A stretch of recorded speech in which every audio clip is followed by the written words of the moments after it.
The Mixed Mornings and More podcast with Steph and Sean. Now available daily. Good morning, world. Hello, hello. It is May 10th, 2022 and 5:34 on a Wednesday morning. I'm saying the date, which means that my partner in crime is not here.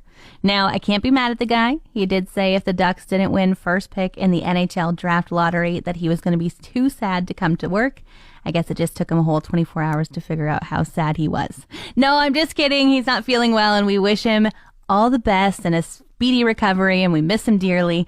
So I guess that means call me if you have something to say, because it's pretty lonely in this studio today. About a month ago, I read an article about someone who is mourning the loss of soup season. They were strategically meal planning to get all their favorite soups in one last time before they couldn't eat them again until fall. And I thought they were a bit nuts. Like, hello, warm weather, welcome. Soup has not found a place on my list of things to miss when the snow starts to melt. Yesterday, though, that rain in the morning, that cool air, that feeling that if we weren't so excited that it was finally raining, we might have just crawled back in bed and stayed burritos. I felt like it was a soup day. I decided on one called Creamy Tuscan Soup with potatoes, pork, and kale, and I stopped by the store for all the ingredients. And then supper time rolled around and it's beautifully sunny and hot out again, and soup for dinner sounded like the worst idea ever. So we ended up having kale salad instead. But I'll say it again, I wasn't sad about it. See ya, soup season. I went for a giant paddle last night, and usually on this route I see a ton of beavers, sometimes some foxes and deer. And we were noting that we hadn't seen any wildlife along the paddle yet when some rustling was happening halfway up the bank. And a small tree was shaking and its leaves were making that sound as if a giant wind was blowing through them. And then this furry little brown beaver appeared, and he was trying to carry this tree he just cut down to the river. And he struggled a bit, and he was so cute and so tempting to offer assistance to. But don't worry, I was wildlife smart. I just admired from the middle of the river, drifting further and further away from him. But he did finally get that log down there, and there were no others like it. And I think I may have witnessed him cutting down the first log of the foundation of his home. And I wish I took a picture for his wall. All of Canada is having an emergency alert test today. Usually this scares us all when phones everywhere start going off. I was in the mall once when it happened. That was loud. It also comes over broadcast, including radios and TVs. And I say this is how it usually works because they've decided to cancel Alberta's test for this quarter because the province is already in a state of emergency with fires and they don't want to confuse anyone. So the rest of Canada is being tested, but Alberta isn't supposed to be tested again until November. And I want to believe whoever is in that control room with all the big buttons will be sure not to press the one from Alberta, and we won't jump out of our skin at 155. But in March, the person with the big buttons pressed it 13 times for me. Okay, no, it wasn't a person. It was just a glitch in the system. But I'm not holding my breath. There won't be another one today. So just be aware, if at 155 you get an emergency alert, don't panic. It may just be a test of canceling ours. They'll know it both worked and failed at the same time. You ever wonder if someone has a camera on you and they're going to share a snippet of a video where you do something wrong and never share the part where you correct it? That was me yesterday. I was about to go for a river paddle beginning at Lions Park, and the friends I was going with left me with their dog and canoe, and then they were going to go put a vehicle at the other end of the route. And I was so stoked to be walking this dog until about a minute and a half after they handed me the leash, and she decided to poop right out in the open. And did they leave me any poop bags? Of course not. And I'm standing there next to this dog looking like a super irresponsible pet owner and kind of talking to myself like, what do? I'm about to become a don't be like this person meme. And suddenly, a beacon of hope. Far and away across the park was fellow radio friend Drew Devine, and he had a dog with him. I sent him my first message ever. You there across the park. Can I borrow a poop bag? I love that Facebook will save that for all of time for me, but he didn't see it. And so then I ran towards him. Drew! Finally, he heard me and he had an extra. I returned to the scene of the crime, but I gotta be honest, I couldn't bring myself to do it, so I had to wait till the owner got back. But just in case you do see a video of me abandoning a pile of dog waste in the park, know that there should be another of me standing guard by it too. Got a couple questions for the green thumbs out there. First off, are you planting your things outside already with this unseasonably warm weather, or are you holding out until after May long weekend? Garden centers are so hard to resist right now, and I have to be honest, I did give them some money this weekend, and my husband and I refilled our hanging baskets, planted some seeds, refilled our raised beds with more black earth. Am I just going to have to spend the money again in a couple weeks, or are we safe to say that it's just a warm year and we should enjoy it? I'm looking at the 7-day forecast. There aren't any nights getting down to 0. Monday night, though, getting close. High of 29 during the day, but a low of 3 overnight. Should I be nervous? Another question is about my asparagus.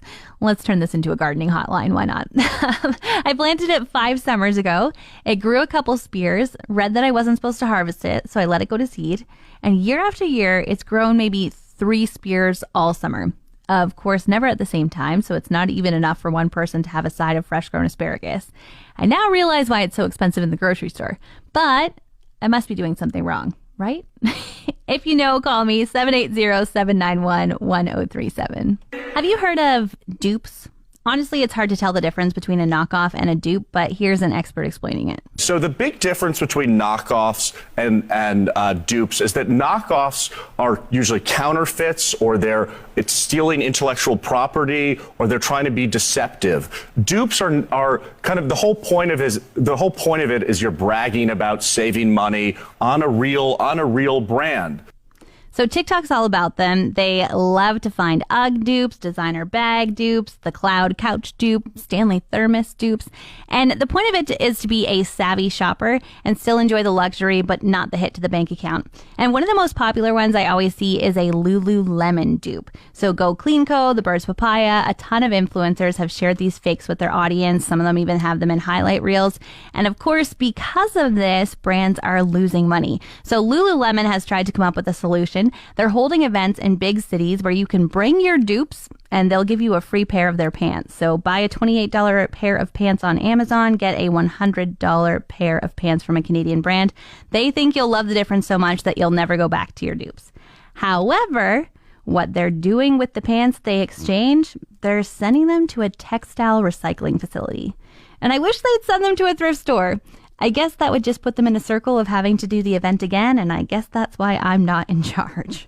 The Calgary Stampede makes headlines every year for the strange concoctions their food vendors come up with, and this time, it's no different. Just a few of the latest creative and questionable dishes have been announced, including the Elkaroni pizza. I think you can guess that this pizza comes with elk pepperoni on it. How about, do you like cherry flavor? Like cherry Coke, cherry ice cream? Personally, I think anything cherry flavored tastes like cough syrup, but you can be the judge of the Kool-Aid chicken burger that has a cherry Kool-Aid glaze on it, kind of like hot sauce, but very sweet and fake fruity instead. Then there's a Flamin' Hot Dill cookie, a sugar cookie loaded with dill pickle topped with Flamin' Hot Cheeto frosting. Why? I think you can call this a biscuit, a scone, but a cookie? Come on now, that's a stretch. There are so many things I'm passing judgment on, and I'll never be brave enough to try them, especially this one, ketchup and mustard ice cream. They describe it as tangy and delicious. They're waffle cones dunked in your favorite condiment, rolled in matching sprinkles, garnished with none other than a fry or a pretzel. It's sure to delight, they say. I may have just thrown up in my mouth. None of this sounds like it's worth paying anything for, let alone Stampede prices, and I think I'll just stay home this year, as I have every other year. We've got Brian Lockhurst on the line here to talk with us about the Color Run, a favorite event in Fort McMurray that's happening on June 3rd. Yeah, so Brian, how long have you been involved with the Color Run? Since the inaugural one in 2016, when we were supposed to have it on June 3rd of 2016. And of course, we're all evacuated a month before that. So we had it in August of that year. And since then, we've been going strong, except for COVID's set us back a little bit, that we've adapted and changed for that. So now we're back to full speed again as of last year.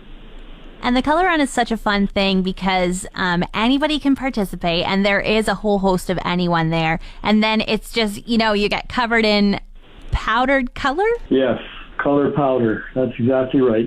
Cornstarch and baking soda and food grade color. Nice. Yeah, I definitely got some in my eyes before, and it didn't hurt. It was just like, oh, now I have green eyes instead of green eyes with whites, They were all green. I was a goblin. Yeah, you can eat it, but I don't recommend it. And Brian, who is the color run for? We are supporting a charity called Canadian Humanitarian. They do work mostly in Africa, but also in Guatemala, supporting children and youth, and now adults too, to some extent, as the children and youth go through their education support program and graduate from it. They'll support them into with university scholarships or trade school scholarships until they're basically done school, with the goal of eliminating the cycle of poverty with those children, and so far extremely successful. Wow, amazing. So not only is it supporting a really, really great cause, but also it's a ton of fun. Quickly, what can someone expect when they register for the Color Run? When they show up on Saturday, we're going to have a DJ playing music, and there'll be lots of, we'll have some activities of some kind. And before each group goes out, there'll be a group color toss. And then as they go out on course, they'll go through 7 color stations along Birchwood Trails. So a lot of fun. When all is done, they're pretty covered. Definitely sounds like a lot of fun. If someone is interested in all this, Brian, how do they get involved? How do they sign up for this? Well, they can go to hughesforhumanity.com and find the event there. I believe you've also got it on your site. We do. And with the link to the registration there as well. So either of those will work, and they just register, and we're already seeing a pretty good start on that, and we encourage people to keep going and make it happen. And it should be a big crowd. We typically have about 300 to 400 people, and that's a really nice size. It makes lots of energy, lots of fun going on. So much fun. The Color Run's happening on June 3rd. Make sure you get yourself registered. You don't want to miss it. I get to go every year and participate in some way, and I am just so thankful that I get to do it. And not only that, I bring a garbage bag to cover up my seat in my car when I drive home, because it's a whole host of fun and mess. It's a good idea. Perfect. Brian, thanks so much for joining us this morning. No problem. Thanks for having me. It is Wednesday, which means it's SPCA Pet of the Weekday. Big thanks to Pet Value Downtown in Eagle Ridge. We got Misty here today. Hey, Misty. Hey, Steph. No Sean today, but he'll be missing out, and probably you'll talk about it tomorrow, that he's missing out on Napoleon, our large velvet hippo up at the shelter. He's a Mastiff Cross. He's 2 years old, and he's just the silliest little wrinkle face. It's the first thing you see about him is this big head, his little jowls. He's just so sweet. So if you haven't had a chance to meet him, he was in foster for a while, so I know a lot of people were like looking at him on the website and wanted to meet him. He is back at the shelter, so you can come up and meet him. He's just a lovable guy. He's making friends every day at the shelter, new play buddies in the park. He's working with Kim, our care coordinator there, on his manners. Every day he's learning something new with her. She's put a lot of work into this guy. He's just ready for his next adventure. And he does have the most lovable face. Like, it is so wrinkly. He's so cute. After he drink some water, he gets all drooly and stuff. He was shaking his head around here a little bit. He does well in the stairs. That's always one of the workouts that we have with them here, is figuring out if they can come up the stairs with the radio, because some dogs are terrified of them, so it's a work in progress. So no, he's great. He would do well in a home with older children just because of his size. He's a little bit clumsy. I've gotten his tail is like a little sharp whip. It will catch her attention there when he's walking by. He doesn't do it obviously on purpose. He's just so large and adorable. Little bit clumsy, but I mean, he's just a laugh. He's very affectionate. He's a giant lap dog, I guess. He's on Kim's lap right now here in the studio. He's just a really great boy. So if you're looking for a new house hippo, Napoleon's your man. Love it. And then this weekend, big event coming up. This weekend is our Pedals for Paws fundraiser. So I know we've had a lot of people asking if the bikes in our compound or near our Seacan are for sale. And I've had to tell a lot of people, come at 10 a.m. on Saturday. We'll have lots of bikes. There's lots of kids, lots of adult, lots of youth, everything in between, with all the donations coming to us. And we'll also have nail trims by donation by Royal K9 Designs by Megan, and we'll have a little barbecue there, all supporting the shelter.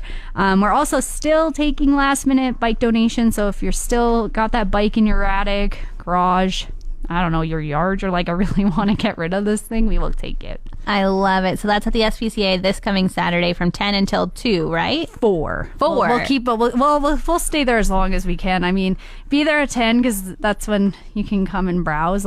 Usually the good ones go pretty quick, and people with an eye for bikes, they'll know. But yeah, come on out and see us. All right, Pedals for Voz this Saturday. Go meet Napoleon while you're at it, would you? Want more of today's show? Download the Mixed Mornings and More podcast. Now available every weekday.